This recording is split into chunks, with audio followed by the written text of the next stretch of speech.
هەمیشە شاخ و دۆڵ و سروشتە جوانەکەی کوردستان هەوێنی زۆرێک لا بەرهەمەکانی هونەرمەندانی شێوەکارانی کوردستانە و لە ئێستادا بڕیارە هونەرمەندی شێوەکار سامان بەکر بم نزیکانە یاخود لە مانگی داهاتوودا لە شاری سلێمانی پێشانگایەکی شێوەکاری کە تابلۆکانی زۆرینەیان گزارشتن لە سروشتی کوردستان نمایش بکات و دواتر هەوڵەداد لە شاری کەرکووکیش ئەو پێشانگایە نمایش بکات.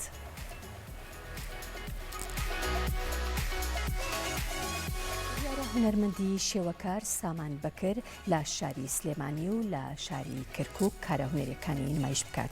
پێشانگاکە 36 تابلۆی قەبارە جیاواز لە خۆگرێت کە سەرجەمیان بە بۆی ڕۆنی لەسەر کانڤاس کەشراون و سەرجەمیشیان گزارشتن لە سروشتی جوانی کوردستان.